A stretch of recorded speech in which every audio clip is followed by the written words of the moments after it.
Welcome to the Wave Podcast. We tell the stories of life. The wave, the wave, the wave, the wave. In December 2020, couscous was inscribed on UNESCO's list of intangible cultural heritage as a joint entry by the permanent delegations of Algeria, Mauritania, Morocco, and Tunisia. A feat that was heralded as an important recognition of African cuisine's place in global gastronomy. The inscription also underscored the important role that governments have to play in the promotion of traditional culinary heritage as a vital element of national identity. The question of food in Africa has rarely been approached from the perspective of the culinary arts. Nevertheless, the African food experience has an inherent culinary dimension that deserves to be preserved just as much as other forms of intangible cultural heritage on the continent. African flavors have exerted a significant influence on world cooking, in particular in the Americas and the Caribbean, a direct result of the transatlantic slave trade. This influx of peoples of African descent impacted every aspect of cuisine in these regions. There are few official statistics and very little scholarship on African cuisine. Regardless, food as a cultural good, if accepted at the international level, could contribute to the promotion of a culture the world over. Food reinforces the image and the national pride of a country. Effective internationalization of local cuisines also contributes to the promotion of food tourism. In addition to many other economic benefits, vibrant food industries contribute to increased value accorded to agricultural products and other local foodstuffs, the generation of international currency earnings from food-related sales and services. Some African restaurants are already established in the West and successfully promote African cooking globally. One example, the gastronomic restaurant Ikoyi, situated in St. James's in London and dedicated to a Nigerian fusion cuisine, is the only African restaurant in England to have been granted a Michelin star. In France, the Franco-Malian chef Maurice Sacco opened his restaurant Mosuke in September 2020. He received a Michelin star in the category of Promising Young Chef for the beginning of 2021. The tables at the restaurant of Pierre Thiam, the famous Senegalese chef based in New York, have drawn numerous celebrities, including the King of Morocco and the Emir of Kano. The visibility that these restaurants give to African cuisine in metropolitan cities further reinforces the international popularity of African delicacies. Other chefs such as the Ivorian Loïc Dablé, the Ghanaian Selassie Atadika, or the Congolese Diovel Malonga have preferred to return to the continent to establish restaurants entirely dedicated to the African culinary tradition. Local cuisines are often not appreciated as much as international cuisines and have a tendency to be ignored or relegated to the periphery. Indeed, for many Africans, the idea of gastronomy is synonymous with Western or Asian gastronomy. Restaurants specializing in African culinary specialities and offering entirely African menus remain rare in the continent's major cities. There are nevertheless certain efforts to establish such restaurants, such as Le Panaf by Loïc Dablé in Abidjan, Nok in Lagos, or Meza Malonga in Kigali. There are certain key elements that are required for the successful internationalization of African cuisine. The first is a proper understanding of the history of a nation's food. Other elements include a strong identity, a systemic documentation, a spirit of business with a view to international markets, and finally, cultural marketing and adaptation to international tastes and standards. Each of these has been seriously affected by the pandemic and the related health restrictions. As elsewhere, the restaurant and hotel sectors were among the most impacted by COVID in Africa, which has forced the closure of many establishments and inevitably unemployment. Today, we are hosting 3 experts. They will speak to us about the challenges they faced during the COVID pandemic, the reality of their sector, and the solutions they propose.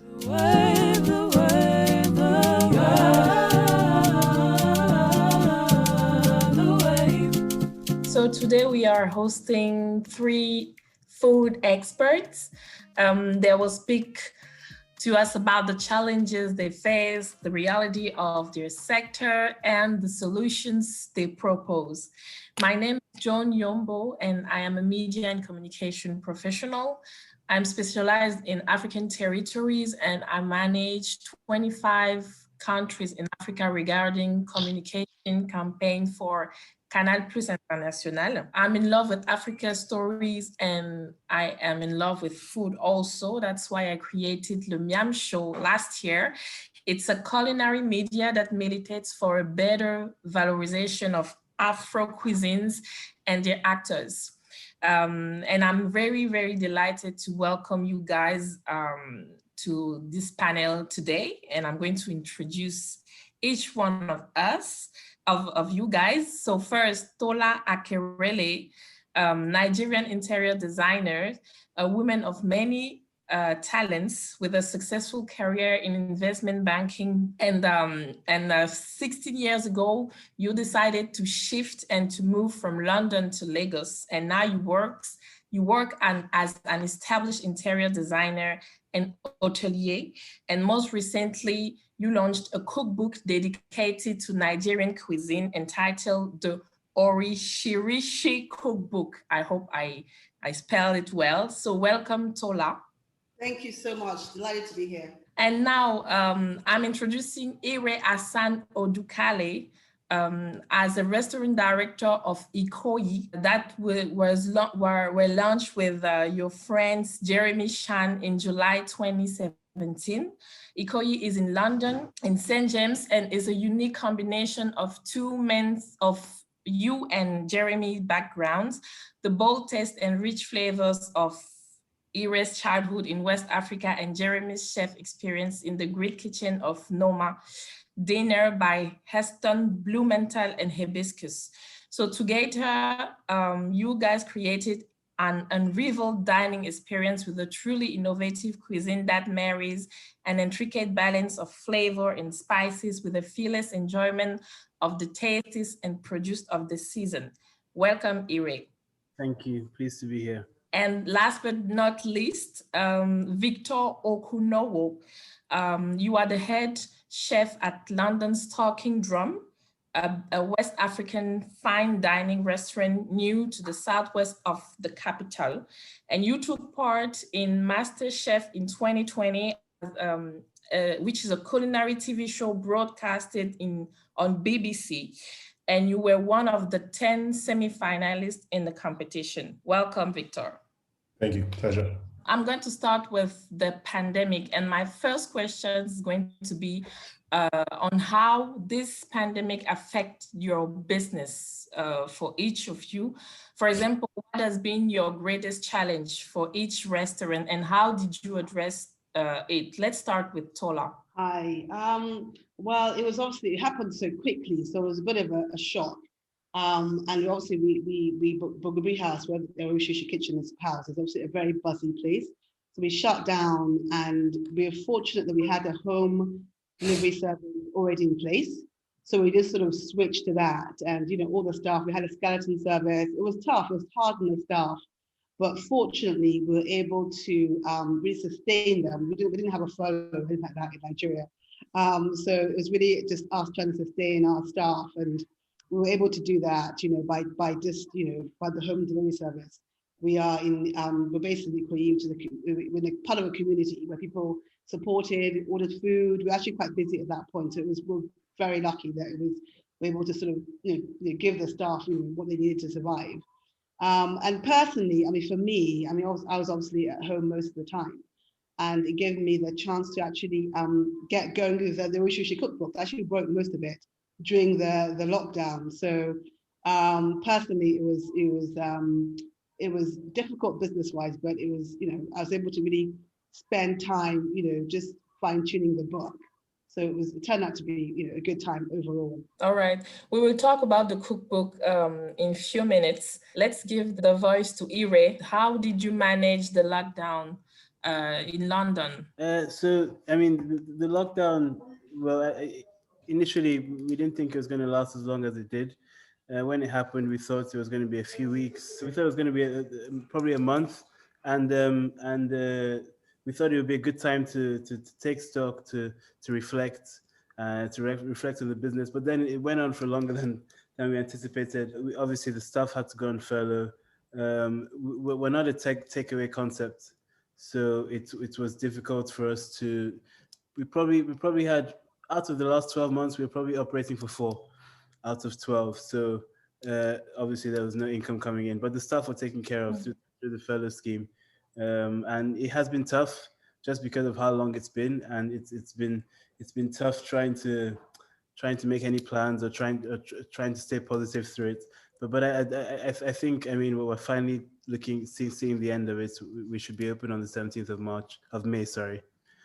So yeah, hopefully the reopening will be good, because I think people are ready to get out again, and start eating at restaurants, because it's been so long. Okay, did you try home deliveries? Well, as I said, we're not really a takeaway concept. We serve a tasting menu, 10 courses, and it's very hard for us to package what we do and put it on a delivery bike to send to center, I guess. Um, we just don't think the food doesn't carry. We spent all this time creating a restaurant that you have to experience at the restaurant. That was what we invested our time and energy in, and now the pandemic came, and that kind of fell apart. So we decided to see it through, and wait until we're able to reopen. Luckily, we're open between July and October, and when we were open, even though we had restrictions, we saw that the sales were quite good. But we reckon that if we did take away, the sales during that period would not have been as good as they were. I asked the question because we have a chef in France called Maurice Sacco, who is a gastronomic chef, and he decided to switch a little bit and to create a second service with just a fast food, but the gastronomic fast food, to face the lockdown. That's why I was asking that question. We actually thought about that, and we came up with a takeaway concept menu, but we were ready to launch in July when the government allowed us to reopen again. So we launched that, but then we were able to open. So we scrapped it just because our kitchen is small and we can't do both at the same time. So coming the second lockdown in December, we decided that we're just going to wait it out. Okay, what about you, Victor? Lockdown's been weird for me. It's been kind of weird for me.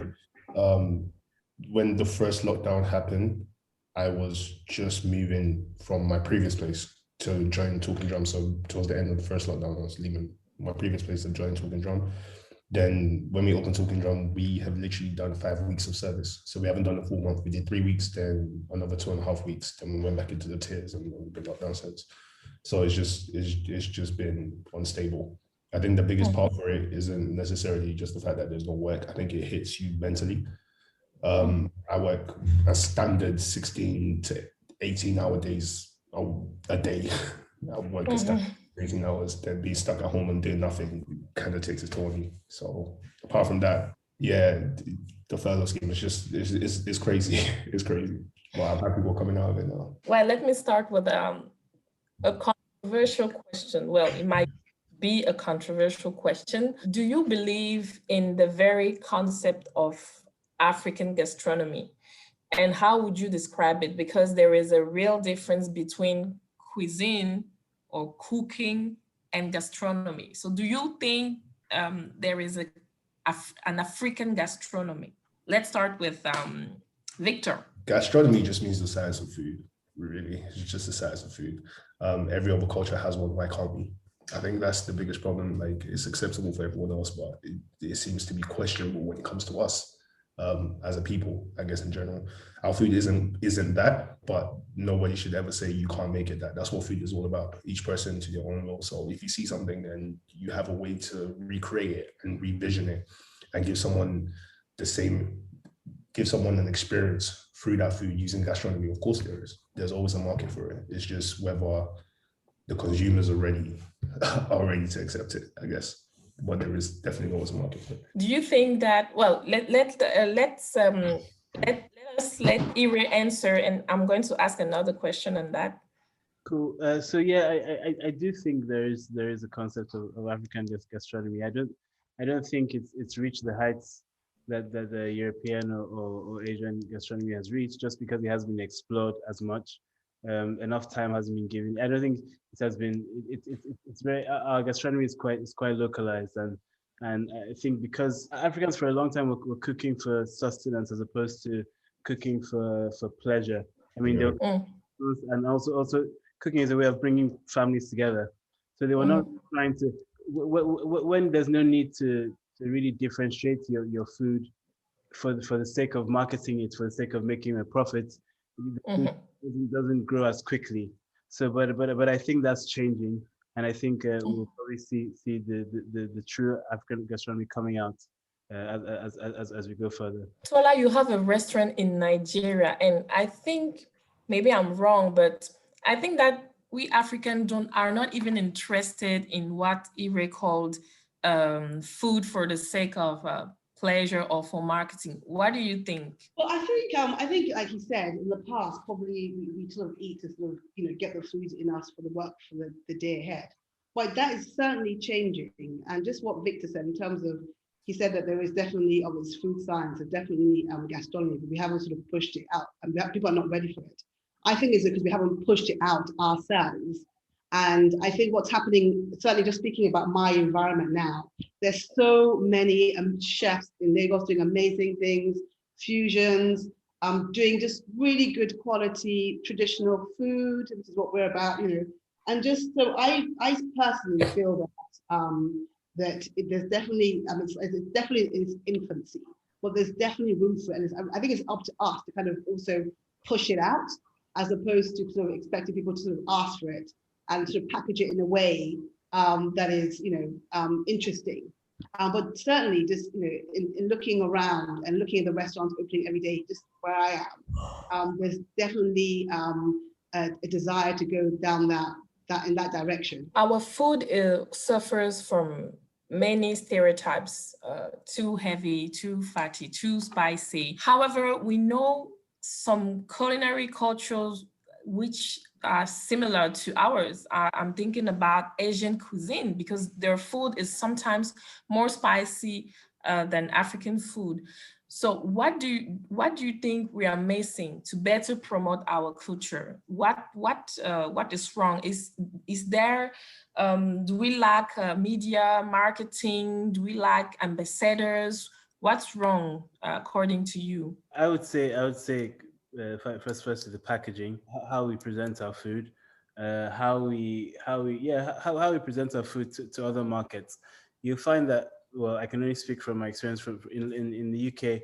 You do have African restaurants, but they mainly cater to the diaspora, and they don't really try to open up to attract people from other cultures, which is something the Asians do.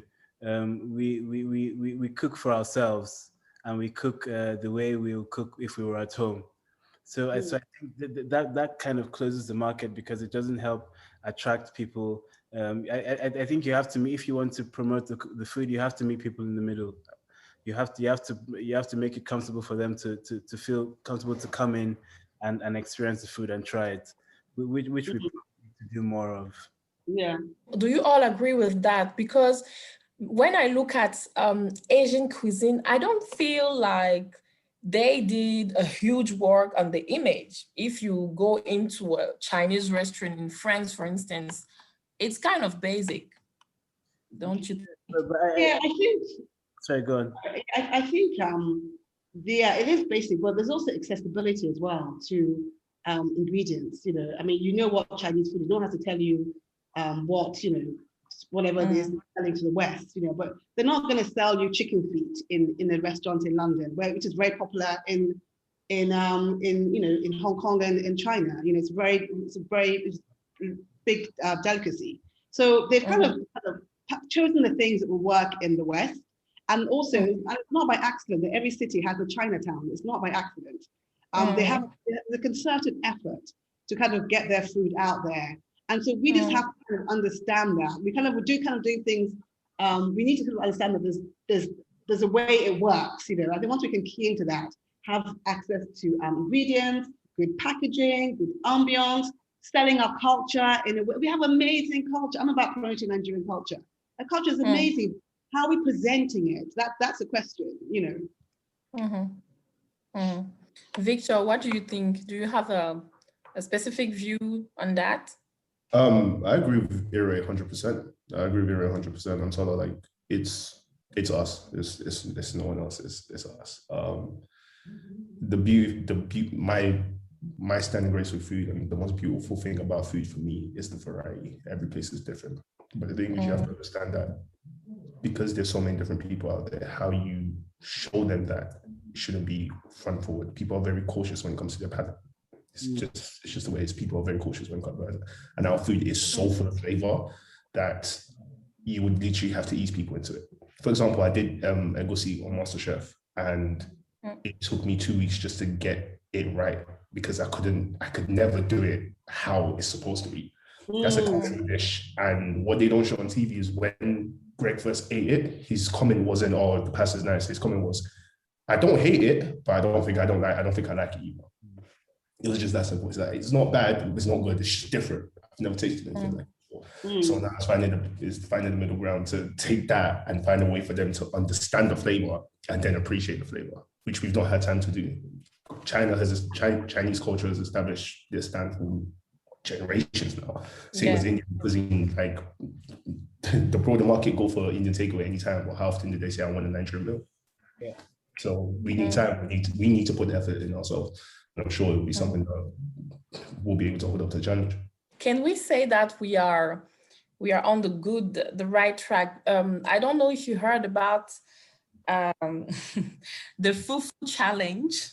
I don't know. Did you hear about that? Because I want us to talk about that a little bit. The Fufu challenge? Yes. Okay, right? Yeah. There is. I don't know if it's still trending, but there was a Fufu challenge on TikTok, and someone started it by just eating fufu, and he was delighted about that. But the thing is, other people, essentially white people, they started to try fufu, and we had two types of people. Some were very impressed by the taste, and others were shocked by the taste and the texture of fufu. And it creates some kind of weird feeling to me, because it's a very good thing that our food is becoming trendy, but also I felt like some disrespect in the way our food were presented. So I don't know I know that Victor were aware of that. What do you think on that kind of publicity? Sorry, can I just jump in? I have an issue with Africans wanting to promote their culture, but wanting to hold on to it at the same time. Culture is something that if you want culture to spread, you have to put it out there. You have to put it out. You have to be bold, and you have to not get precious about it or be worried about what people are going to do with this, because that's part of its promotion. I think we're always quick to be with the jollof rice and what's his name, and what's the chef's name? Oliver. Yeah, I mean the way people reacted to that, I think it can only do good things for us if Jamie Oliver is promoting jollof rice. I don't think it can either ever make, in terms of culture. I'm putting our culture out there. I think it can only be a benefit. Yeah, I mean, I think I agree in terms of just getting the name. I mean, everyone now knows what egusi is. Before they didn't know what egusi is, you know. So it's good, but I guess that those videos are, I mean, they're getting the egusi from goodness knows where, you know. So there was such a mix of reactions. Some were from, I don't know where they got the food from, but there's so many different reactions to the egusi. But I agree with Gary that, you know, it's a good thing. It's a good thing for people to know what egusi is, to know that, you know, it's made of melon seeds, whatever. You know, it's a good thing, and it gets a conversation going. Nigerian food is now out there. But I guess the problem was we don't know where the food came from. So maybe the quality wasn't as good as it could have been. There was no control over what they were eating. But generally speaking, I didn't have a problem with it. I thought it was quite interesting to see how people reacted to it, and how some people just loved it. Other people just thought it wasn't that great. But it's also like a national dish as well. So that's very representative of what West Africans eat, and Nigerians in particular. So it was a good what's it called? Marketing. Where you test the market. There you go. I think what So let's say that the most important. Yes, go on. Sorry, I think what you also find is once it's out there, the people that complain about it out there are the people who should be supporting it, i.e., our own people. So, like the whole Jamie Oliver thing, most of the backlash came from Africans who were like, "This is what it is." Whereas you missed a bigger picture, as in more people are being made aware of the dishes that are out there. So again, I still think it boils down to us, but it's 100% correct. All publicity is good publicity at this point. When information all publicity is good publicity. It's down to the certain few to show them that okay, it's not just that. There's more to it. You know what I'm saying?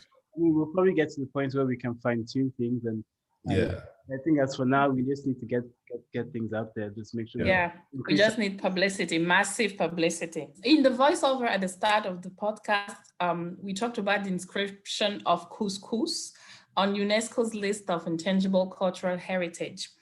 And of course, the food from North Africa has long been recognized outside Africa in the way the cuisine from other parts of Africa was not recognized. So do you believe, however, that this type of recognition could have an impact on the future of African gastronomy?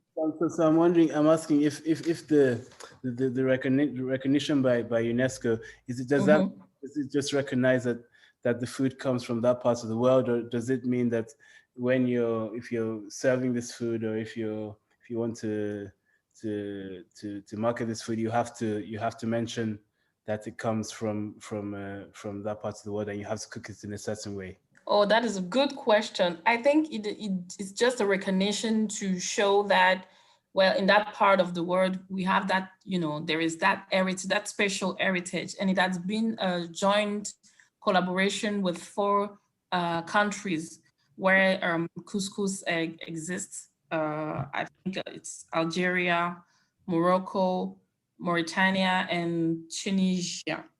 Yeah, so it's the first time, if I'm not mistaken. Oh no, there is pepper of Cameroon, if I'm not mistaken. Oh, Cameroonian pepper, yes. Yeah, Cameroonian pepper is also in that list. But there are very few African dishes or African culinary heritage in that list. So is this something peculiar to that region? Yeah, it's something particular to that region. Even if people cook couscous in sub-Saharan Africa, it's not African sub-Saharan couscous are not doesn't have the same they're not famous as the couscous from the north of the continent. So the question is just to know that, is to ask if you think that this kind of publicity really have an impact and will bring more recognition for the other food we have on the continent. Yes, I think yes, and probably not. I don't know, but I think couscous is something that's already been known for a long time, and I think. So I don't know if it will have as much of an impact as if it was a dish that was not as popular as couscous. I also feel like let's take Cameroonian pepper. I feel like it's something that only professional know, and not the public. I don't know if you understand what I'm trying to say. Like everybody, if you're a professional, you know that one of the best pepper is coming from Cameroon. But if you don't evolve in the professional area of food, you're aware of that. Do you have the same feeling? Yeah. Those recognition are just for professional people, and the public don't really, I don't know if they care, but I think it's one of those things, if you know, you know. Like, it's either you're from that area or like from Africa and you know about Cameroon pepper, or you're a chef or you're in the industry to know that this specific pepper is going to give you what I need. I think for the day-to-day people, it doesn't matter to them, because there's a million and one varieties of chili out there. What does the Cameroon pepper really do for them? Nothing. They don't need it in their house day to day. But if you're cooking traditional food that requires Cameroon pepper, you're gonna go and get Cameroonian pepper. There's no substitute for it. Whereas if you go to Tesco, you can get the little green chilies that have seasoned them but still taste like they were pickled 2 days ago and taste like nothing. I mean, I don't know how sort of publicize these food items on the list. I don't know, when in the UK you always have like the superfood of the year, and it gets really publicized, and everyone sort of goes for that. I don't know if it's the same kind of thing as that, but I agree with the pepper thing. Is like there's so many kinds of peppers you can use. Unless you know exactly what it's going to do for your dish, it's unlikely that you'd actually go and look for the pepper. But I think I mean, in the UK, there's always like the latest superfood, it was free kale 1 year. And so I guess it gives it more exposure to the food.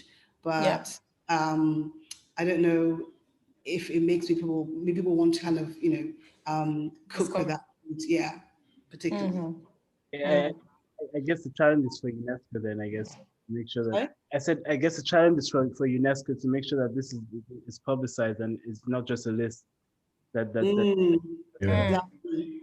I think we're gonna promote it on the cultural aspect rather than on the ingredient aspect, because everyone knows what couscous is, but how many people actually know the culture behind couscous? Yeah. Like, see in the Middle East, that would be the best way to promote it. But apart from that, people just look at it like it's couscous. Do you get what I mean? Yes. Away from the idea of that, it's just couscous. Like, yeah.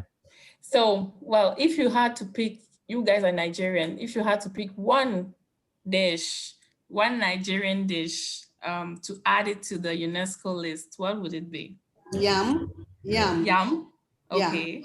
Yeah, it's so versatile, and it's very, very much from the region, and there's so many stories around yam and our cultural heritage. So I think yam would be a good one. And you can find yam in many other countries, not only in Nigeria. So that would be, interesting. And Ire, Victor, what would you pick? I mean, if it's a dish, I mean, I think we'll have to say rice. But if you're talking about a product, I'll say cassava. I think cassava is overlooked, and there's so much you can do with it. It has so much potential. I think cassava should be. I mean, it could be used the same way potato is big. Cassava could definitely. Me, I live in France, and we have very, very few Afro restaurants there. And more importantly, there is no platform to list them or talk about them. That's why I decided, for instance, to launch a media called the MIAMSHOW. So to discover an Afro restaurant, if you live in France, it's only through word of mouth. There is no platform. I wanted to know if you make the same observation in the UK, or is there a bigger interest in African cuisine there? I think since lockdown, the interest has grown. Since lockdown, the interest is there. I think lockdown was a good thing for African cuisine in general, because people were trying things more, and the one thing people went to was food. Like people were just trying a whole bunch of foods more, and one of the areas that wasn't explored properly was the African food. So people were trying to well, here's where the trends come from, because something that's completely different, and right now you have the time to do it. In terms of marketing and everything else, there's quite a few around. I just don't think I think it's promoted within its market. So African food is always promoted within African people. You never reach out to do anything further than that, because really and truly he's going to eat African people. So that's the biggest thing.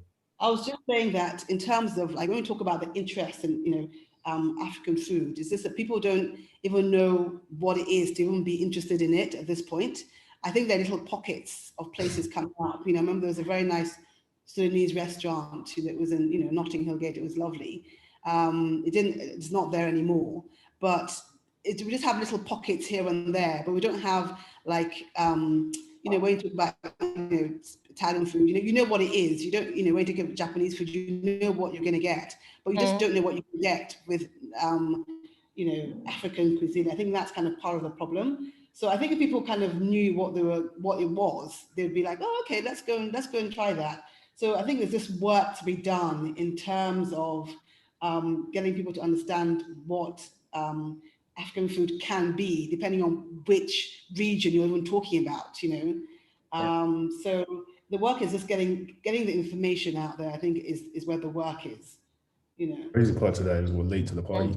We are very late to the party because what people know of Africa in general right now isn't what it truly is. Like, if you think about it, a couple of years ago, Welcome to Lagos is what people are referring to as how Lagos really is. They just showed one side of poverty. It is getting better, but we're really late to the party. So the work we have to put in now is immense. Also, I agree with what Tola is saying in terms of how the term African food is so vague. I mean, it can mean so many different things, and it's such a wide, it's such a big spread of cultures and food and cuisines. If we can maybe find a way to break that up a bit, and so that if you say West African food, people know what you mean. If you say North African, people know what you mean. I think that will probably help as well. The term is wrong, you know, though, because nobody says European food. That's true. Yeah. You know, so we have that problem in many other topics. Like Africa is not a country. Yeah. We shouldn't say African food, because at the end of the day, I'm from Cameroon, but I don't know, let's say, what Mauritanian people eat. I know they eat couscous, but that's it, you know. So yeah, like you said, we have to educate ourselves first in order to educate other people better. So let's focus a bit on Ikoyi. Okay. So you said in an interview that Ikoyi is not a Nigerian restaurant. No. You said that it's not a fusion of Nigerian and Japanese cuisine, and you said that it's an I'm quoting you, English produce focused restaurant using some West African ingredients. Did you know? No. I probably said it was a British restaurant, which it is because we are in Britain. We stay away from calling it a Nigerian restaurant because it has caused us a lot of problems in the past. Because it creates an expectation that we cannot deliver. Nigerians come to the door, and you should see the reaction when they come to the door. They look at our menu. A guy has come into the restaurant, picked up our menu before. He didn't step in, he on the floor. He threw the menu and walked out. So people get very angry when we sell it as. I mean, we would love to say we're an African, West African. We would love to say we're a Nigerian restaurant. It's just that expectation. That creates an expectation which we struggle to deliver. We want to be able to cook creatively, and when you narrow your box, it restricts creativity. It restricts what you can do. Because if we call ourselves a Nigerian restaurant, we expect it to be only cook Nigerian food. Which is not what I mean. We want to be able to cook what we want, and we want to be able to cook what's in season, and we want to be able to cook different dishes without them having to be classified as Nigerian. It's just the labeling, really. People, I guess the world is obsessed with people putting things in boxes so that they can understand, but we are just trying to reject those boxes just so that we can stay creative. Very clear. Do you still consider the restaurant as an ambassador of Nigerian or African cuisine in London? Well, yes and no. Yes, because we're the first to bring the ingredients we use to spotlight in London, and but I think the term ambassador it creates a too heavy. Exactly, heavy, and I mean we're very proud of our Nigerian heritage. I mean I'm Nigerian, and we would love to be the Nigerian restaurants in London, but it's just that title create it's just the titling and the expectations that we have an issue with, really. But we problems than solutions. Right? More problems than solutions. Exactly. It's interesting because there is sometimes a strong opposition between what we call traditional cuisine and what can be considered as modern or sometimes Afro-fusion cuisine, because we consider consider that fusion is the modern representation of our food. And for some people, Afrofusion is the best way to present African food to the world because it opens doors. So Yeah. what do you think? Do you think we should stay? I mean, what are your views on that? We can probably go with, I mean, from your definition of Afrofusion, I'm happy to call our restaurants Afrofusion, but thing is, the fusion is a very loose term, and people use fusion. I mean, if you could say every restaurant in the world at the moment is fusion, because restaurant is truly traditional. I think the idea of traditional restaurants doesn't really exist because you have chefs coming from different parts of the world that have had different experiences, and they carry these experiences with them in their cooking, and they create dishes that are unique to them and their experiences. So is it always fusion, or when is it fusion? At what point is it fusion?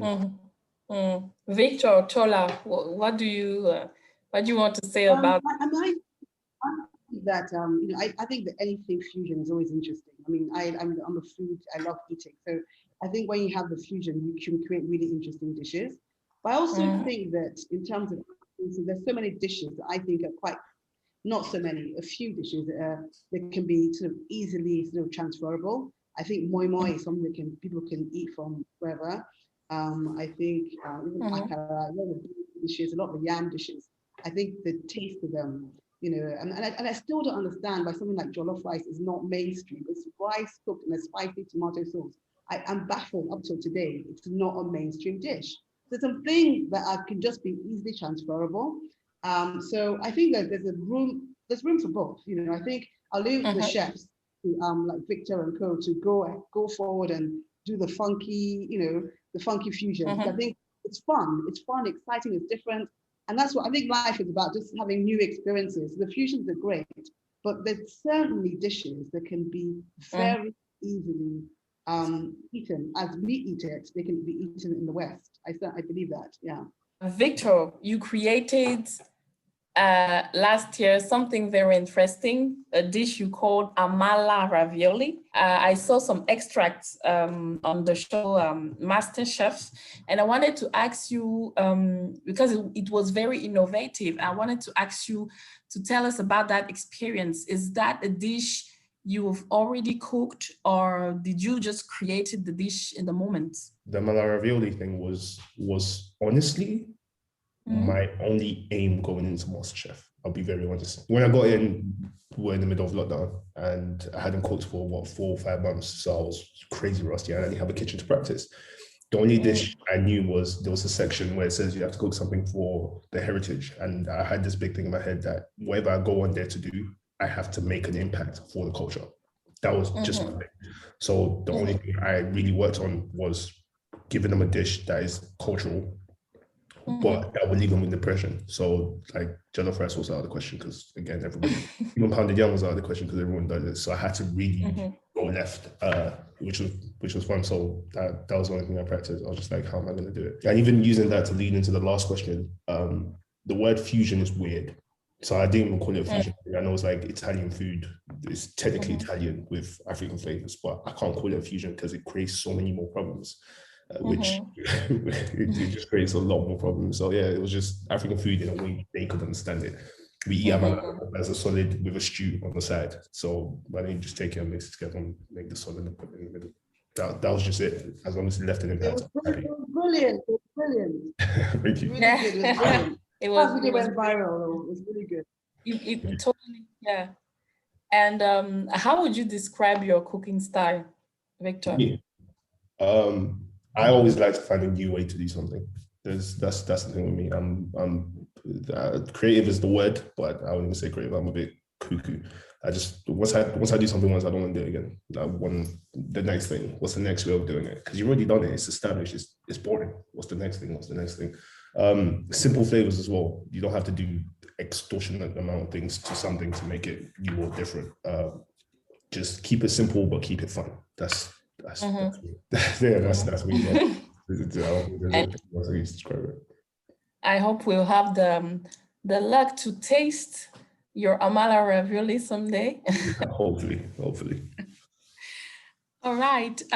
So another question on our culture, which is strongly rooted in oral tradition. And of course, gastronomy is no exception. So we don't have written recipes, we don't have units of measurements, no precise quantities. Do you believe that this is also one of the things that hinders the development of our cuisine internationally? Because at the end of the day, it should be a precise art with quantities. What do you think? That's tricky because in one sense, I think the beauty of our food and our culture is that it doesn't have to be precise. Mhm. The same way you can go to Lagos and you can go to 10 different households and you some types of jollof rice because Mm. everybody put their own stamp on it. I think that's the beauty of it. But I think when you Mhm.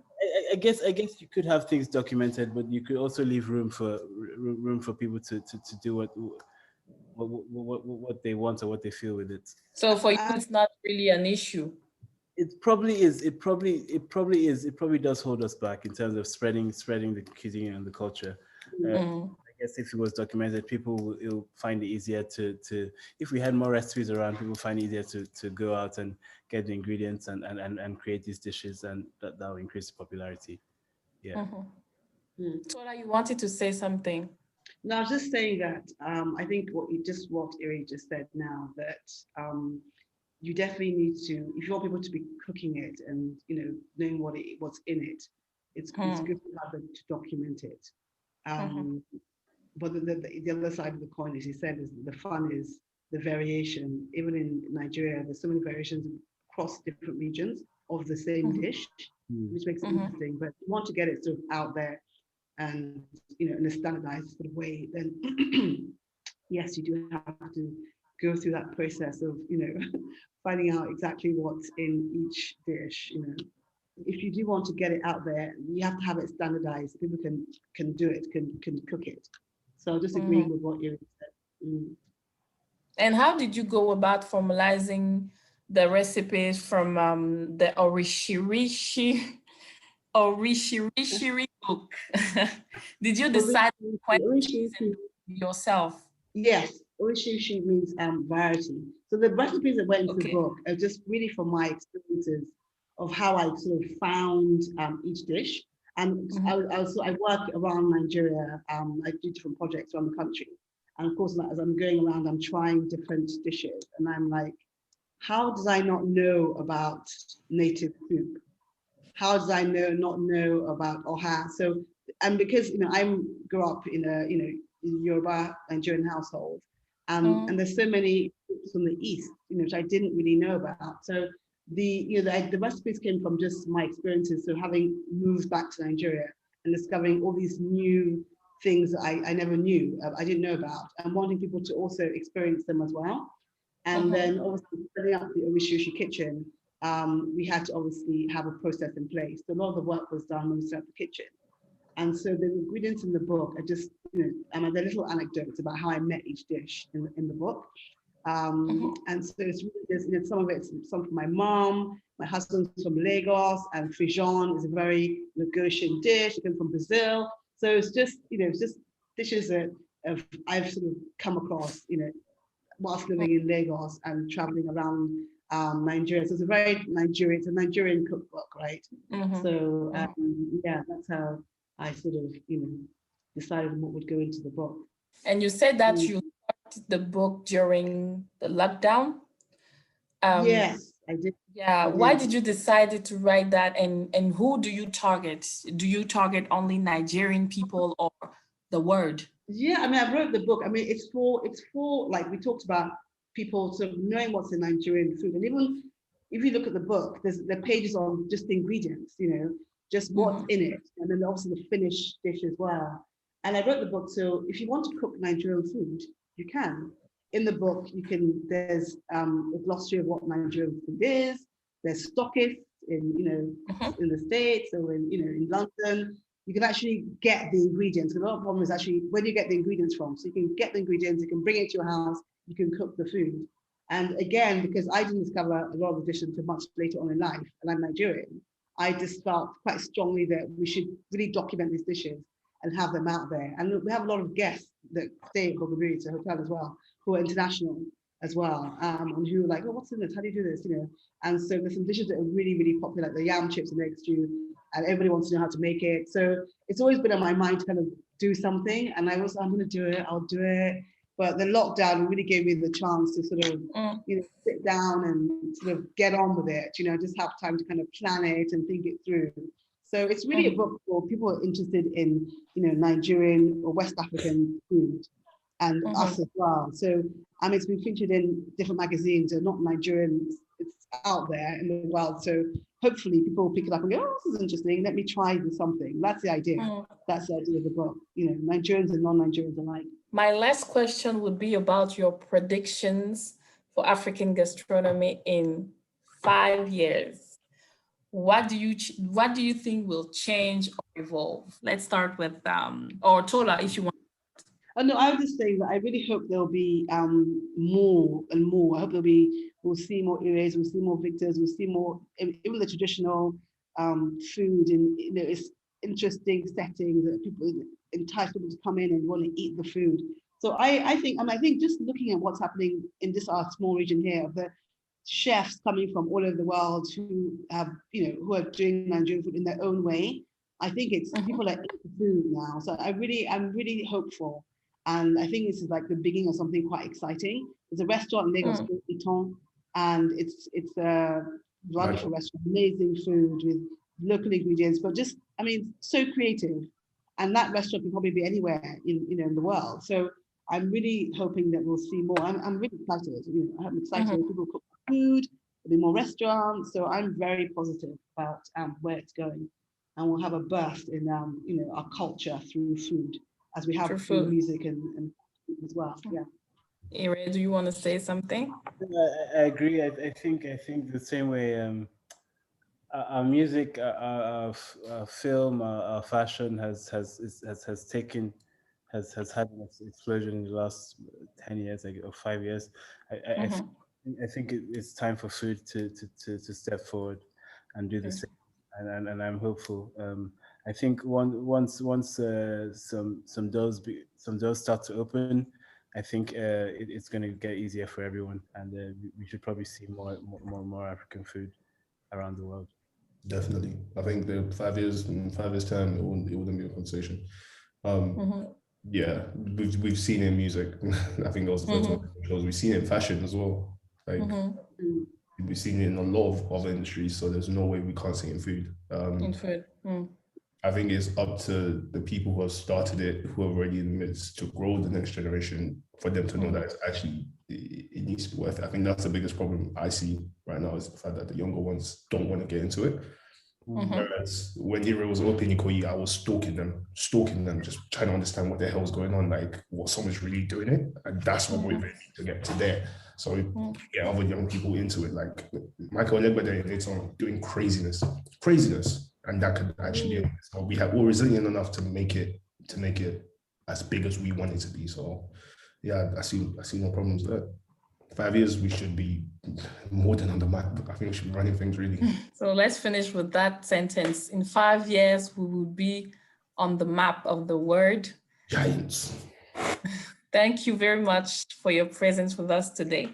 It has been most fascinating to listening to you guys, and I hope that your activities will start again very quick, and that we'll be lucky enough to taste different food in your restaurants. We hope you enjoyed this episode of The Wave. Found out more about the series on our social media accounts. We are the wave, reaching out to the skies, Africa rising, burning like on the sky. We are the wave, we tell the stories of life. We tell the stories.